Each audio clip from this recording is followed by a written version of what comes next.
11 मे 2026 वृषभ राशीच्या लोकांच्या आयुष्यामध्ये एक अत्यंत महत्त्वाच्या राशीचे परिवर्तन होणार आहे.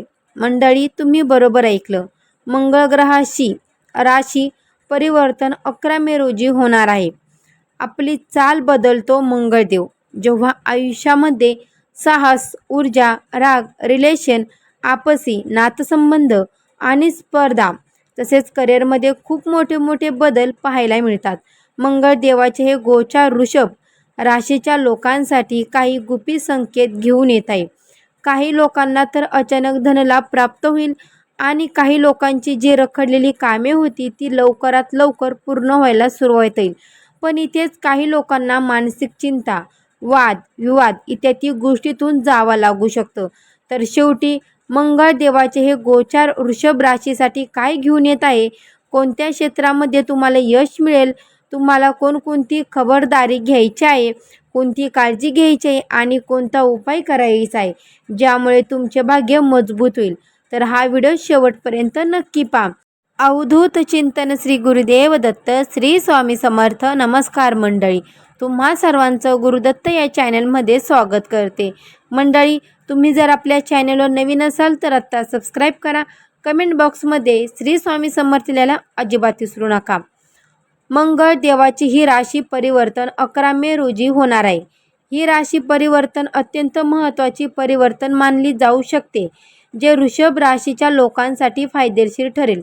सर्वात आधी बोलूया की मंगळ देवाचे हे गोचार तुमच्या आयुष्यावर काय प्रभाव पाडेल. तर मंगळ देव तुमच्या द्वादश भावामध्ये 11 मे रोजी गोचार करतील, जे आत्तापर्यंत एकादशी भावामध्ये मंगळ शनी सोबत युती बनून गोचार करत होते.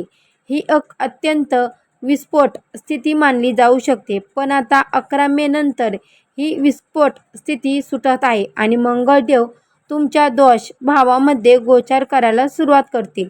तर ही त्यांची स्वतःची राशी आहे, मेष राशी, ज्यामध्ये मंगळदेव तुमच्या द्वादश भागात गोचार करतील. आता तुमच्या कुंडलीतील मंगळदेव तुमच्या सप्तमी भाव आणि द्वादश भावाच्या स्वामी बनत आहे आणि ते जाऊन तुमच्या द्वादश भावात विराजमान आहेत. तर हे वृषभ राशीच्या लोकांच्या आयुष्यावर याचा परिणाम होईल. आता तुमच्या मनामध्ये हा प्रश्न येत असेल की 12वा भाव नंतर चांगला भाव मानला जात नाही, पण तुम्हाला हे देखील समजावे लागेल की मंगळदेव तिथे आपल्या स्वराशीमध्ये बसलेले आहेत, म्हणजेच की मेष राशीमध्ये. त्यामुळे इथे मंगळदेव खूप शक्तिशाली स्थितीत येतात आणि आपले चांगले प्रभाव द्यायला सुरुवात करतात. मंगळदेवाच्या 3 दृष्ट्या असतात: चौथी दृष्टी, 7वी दृष्टी आणि 8वी दृष्टी. तर चौथी दृष्टी तुमच्या तृतीय भावावर असेल, 7वी दृष्टी तुमच्या पंचम भावावर असेल आणि 8वी दृष्टी तुमच्या सप्तमी भावावर असेल. आता मंगळदेव स्वदेश भावात तुमच्या स्वदेश भावात तुमच्या स्वराशीचे होऊन विराजमान आहेत, तर तुमच्या स्वदेश भावाला सक्रिय करतील. द्वेष भाव व्यायामाचा खर्च देखील आहे आणि परदेशाचा देखील आहे. सर्व प्रकारचे खर्च द्वेष भावातून पाहिले जातात. हे तुमचे हॉस्पिटलचे घर देखील आहे, जेल यात्राचे घर आहे, तुमचे यशा सुख देखील आहे आणि सोबतीला परदेशाचे देखील आहे. भाव आणि बहिणींनो, मंडळींनो, प्रत्येक गोष्टीला 2 पैलू असतात, एक चांगला आणि एक वाईट. तर मंगळदेव जेव्हा इथे आपल्या स्वराशीत विराजमान आहेत तेव्हा आपल्या शक्तिशाली स्थितीत तुमचा परदेशाशी संपर्क वाढवतील. परदेशामध्ये जर तुम्ही आपला व्यापार किंवा कार्यक्षेत्राशी संबंधित कोणतेही काम करू इच्छित असाल तर त्यात मंगळदेव तुमची मदत करतील. याशिवाय तुम्ही जर खूप काळापासून व्यवसायाची तयारी करत होतात, तुम्हाला व्यवसाय मिळत नव्हता, काही ना काही अडथळे येत होते, तर त्यात तुम्हाला मंगळदेवाकडून मदत प्राप्त होईल आणि PR देखील तुम्हाला मिळू शकेल. जर तुम्हाला एक्सपोर्ट इंटरपोर्टचा बिझनेस करायचा असेल तर त्यात तुम्हाला यश मिळेल. तुमच्या कार्यक्षेत्रात जर नोकरी इत्यादीसाठी परदेशी संपर्क करू इच्छित असाल तर परदेशातून तुमच्यासाठी एखादी चांगली नोकरीची ऑफर येऊ शकते. अशा प्रकारे द्वादश भावात बसून मंगळदेव तुम्हाला परदेशी संपर्क वाढवण्यात आणि नेटवर्क वाढवण्यात खूप जास्त मदत करणार आहात. आता मंगळदेवाची 4थी दृष्टी जेव्हा तुमच्या तृतीय भागावर येईल तर तृतीय भाव तुमच्या लहान भाऊ बहिणींचा आहे, तुमच्या मेहनतीचं घर आहे, तुमच्या पराक्रमाचं घर आहे, तुमच्या शेजारच्याचं घर आहे आणि तुमच्या लहान लहान प्रवासाचं घर आहे. तर मंगळदेवाची दृष्टी जेव्हा या भावावर जाईल तेव्हा हे चंद्राचे घर आहे. चंद्र आणि मंगळदेव मित्र आहेत, त्यामुळे याचा प्रभाव खूप चांगला पाहायला मिळेल. तुमची मेहनतही दुप्पट होईल. तुमची लहान लहान प्रवासामध्ये मेहनत करून तुमच्या उत्पन्नाची अनेक स्रोत तुमच्यासमोर वाहू शकेल. मंडळी, त्याचे रस्ते तुम्हाला दिसतील, अनेक संधी मिळतील, ज्यामुळे तुमची आर्थिक स्थिती मजबूत होईल. यासोबतच तुमच्या लहान भाऊ बहिणीशी संबंधित देखील चांगले राहतील. तुम्ही लहान लहान प्रवास करून तुमचे कम्युनिकेशन आणि नेटवर्क वाढवण्यासाठी मंगळदेव तुमची मदत करतील. मंडळी, ज्यामुळे उत्पन्नाचे अनेक रस्ते तुमच्यासमोर उघडायला सुरुवात होईल आणि तुमची आर्थिक स्थिती मजबूत होईल. तुमच्या पराक्रमात वाढ पाहायला मिळेल.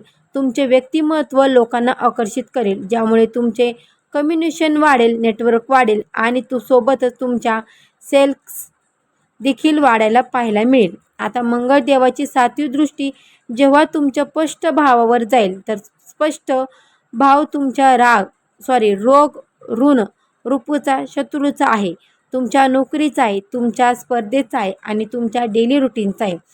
तर मंगळदेव आपल्या दृष्टीने या भावाला सक्रिय करतील. मंगळदेव इथे कारग्रह असतात, ते शत्रुहीनता योग बनवतात. जर तुमचे कुणी बाह्य किंवा अंतर्गत शत्रू असतील तर ते पराभूत होतील. तुमच्या नोकरीमध्ये जर तुम्हाला अधिकारी वर्गाकडून खूप त्रास होत असेल किंवा तुमचे सहकारी वर्ग तुमचे शत्रू बनले असतील, पाठीमागे तुमच्यासाठी राजकारण खेळत असतील, तर त्या सर्वांपासून तुम्हाला दिलासा मिळेल. मंडळी, तुम्ही जर खूप लांबच्या काळापासून एखाद्या आजाराने त्रस्त असाल तर त्यात तुम्हाला मदत मिळेल. तुम्हाला चांगला डॉक्टर मिळू शकेल, चांगले औषधे मिळू शकेल आणि तुमच्या आरोग्यामध्ये तुम्हाला जो खूप त्रास होत आहे त्यापासून आराम मिळायला सुरुवात होईल. याशिवाय जर कोर्ट कचेरी तुमचे मालमत्तेशी संबंधित काही खटले चालत असतील, त्यात तुम्हाला दिलासा मिळेल. तुम्हाला एखादं EMI वगैरे घ्यायचा असेल आणि खूप अडथळे येत असतील तर त्यातही तुम्हाला मदत मिळू शकेल. आता हा भाव डेली रुटीनचा देखील आहे, तर यावेळी तुम्ही जर व्यायाम वगैरे कराल, त्यापासून आपली रुटीन नियमितपणे चालू कराल, तर तुम्हाला सगळे मंगळदेवाचे हे सर्व शुभ प्रभाव मिळायला सुरुवात होतील. जे लोक जॉबलेस आहेत त्यांना नोकरी मिळू शकेल. काही लोक स्थान परिवर्तन करून आपले कार्यक्षेत्रात पुढे नेऊ इच्छितात, नेटवर्क वाढू इच्छितात, तर त्यात तुम्हाला मदत मिळेल. जे लोक खूप काळापासून किंवा बोनसची इच्छा करत होते त्यांनाही यात मंगळदेव खूप मदत करेल. आता मंगळदेवाची 8वी दृष्टी तुमच्या 7मी भावावर असेल. हे देखील मंगळदेवाचंच घर आहे. वृषभ राशीचे स्वामी मंगळदेवच बनवतात. तर इथे मंगळदेव तुमच्या वैवाहिक आयुष्यात आत्तापर्यंत ज्या अडचणी चालत आल्या होत्या, जो काही वादविवाद होता, काही मनस्ताप होता, त्यापासून तुम्हाला दिलासा मिळेल. तुमचे वैवाहिक आयुष्य सुखमय राहील, पण थोडे आपल्या रागावर आणि तुम्हाला नियंत्रण ठेवायचं आहे. मंडळी, थोडे बोलण्यावर नियंत्रण ठेवायचंच आहे. हे घर व्यापाराचे देखील आहे. तुम्हाला व्यापारात प्रगती पाहायला मिळेल. व्यापाराच्या संदर्भात तुमच्या परदेशी संपर्क वाढेल, तुमचे नेटवर्क वाढेल. तुम्ही कोणतीही प्रॉपर्टी वगैरे खरेदी करून जर परदेशात किंवा आपल्या जन्मस्थानापासून लांब जाऊन काही काम सुरू करू इच्छितात असाल, तर त्यात मंगळदेव तुम्हाला खूप मदत करेल. जर तुम्ही कोणती प्रॉपर्टी खरेदी करू इच्छित असाल, काही रिअल इंटरेस्टेड काम जन्मस्थानापासून लांब जाऊन करू इच्छित असाल, तर हे सगळे काम चांगले मानले जाऊ शकतात. व्यापारात तुमच्या पार्टनरशिपमध्ये तुमच्यामध्ये ताळमेळ बनून राहील. तुम्ही परदेशात आपला व्यापार वाढवण्यासाठी पुढे जाल आणि यासोबतच तुम्हाला नवीन संधी, नवीन वाटा मिळतील. एखादी नोकरी किंवा कार्यक्षेत्रासाठी तुम्हाला पॅकेज परदेशातून तुम्हाला ऑफर येऊ शकते. तर अशा प्रकारे मंडळी, आणि मंगळदेव स्वदेश भावात बसून जेव्हा आपल्या दृष्टीने तुमची तृतीय भाव, स्पष्ट भाव आणि सप्तमी भावाला सक्रिय करते, तेव्हा तुम्हाला अनेक प्रकारचे फायदे व्हायला सुरुवात होतील आणि अनेक प्रकारची संधी मिळायला लागेल, ज्यामुळे उत्पन्नाची अनेक स्रोत पाहायला मिळतील. उत्पन्नाचा स्रोत दुप्पट करण्यासाठी अनेक रस्ते मंगळदेव तुम्हाला दाखवण्याचा प्रयत्न करतील, जे तुमच्यासाठी खूप जास्त फायदेशीर सिद्ध होतील आणि तुमची आर्थिक स्थिती मजबूत होऊ लागेल. अशा प्रकारे मंडळी, मंगळदेवाचे हे गोचार वृषभ राशीच्या लोकांसाठी खूप मंगलकार्य आणि फायदेशीर होणार आहे. जर तुम्हाला यासोबतच काही खबरदारी, काही काळजी घ्यायची आहे. एक तर घाई करायची नाही. कोणत्याही कामात जर तुम्ही कोणतीही पेपर वर्क, कागदपत्रे काम करत असाल तर पूर्ण विचार करूनच त्यावर काम करा. याशिवाय जर तुम्ही मोठे गुंतवणूक परदेशात करत असाल तर पूर्ण तपासणी केल्यानंतरच पुढे जा. यासोबतच कोणतेही उतावळेपणा दाखवू नका. आपल्या रागावर नियंत्रण ठेवा आणि आपल्या संतापावर देखील नियंत्रण ठेवा. यासोबतच तुम्हाला तुमचे डेली रुटीनमध्ये फिजिकल वर्क, शारीरिक काम करायचे आहे.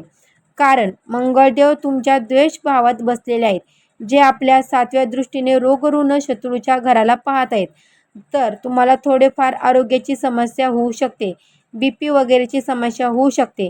तर तुम्हाला या गोष्टीचं ध्यान ठेवायचं आहे की जेव्हा तुम्ही तुमच्या डेली रुटीनमध्ये फिजिकल एक्सरसाइज, ज्यात घाम येईल अशा प्रकारे आपल्या रुटीनची सुरुवात करायची आहे. आता उपायाबद्दल काय केले जावे, ज्यामुळे मंगळदेवाचे जे अशुभ प्रभाव आहेत तर ते संपून शुभ प्रभावात बदलून टाकतील. तर तुम्हाला हनुमानाची आराधना नियमितपणे करायची आहे. हनुमान चालिसाचं पठण नियमितपणे करायचं आहे. हनुमानाचं मंदिरात जाऊन मंगळवारी बुंदीचे लाडू चढवायचे आहेत. लाल गोष्टीचं दान करायचं आहे. जर तुम्ही हे सर्व उपाय करतात तर मंगळवारी देवाचे एक गोचार वृषभ राशीच्या लोकांसाठी फायदेशीर ठरू शकतं. त्यामुळे मंडळी तुम्ही आवर्जून करा. कल्याणकारण देखील ठरू शकतं. आता माझ्या वाणीला इथेच विराम देते. जर तुम्हाला माझा हा व्हिडिओ आवडला असेल तर प्लीज या व्हिडिओला लाईक करा. चॅनलवर जर तुम्ही नवीन असाल तर आपल्या चॅनलला देखील सबस्क्राईब करा. असेच नवनवीन व्हिडिओ पाहण्यासाठी बेल आयकॉनला सुद्धा प्रेस करा आणि आपल्या दत्तगुरू चॅनलला नक्कीच सपोर्ट करा. भेटू अशाच एका नवीन व्हिडिओमध्ये. तोपर्यंत सर्वांना श्री स्वामी समर्थ.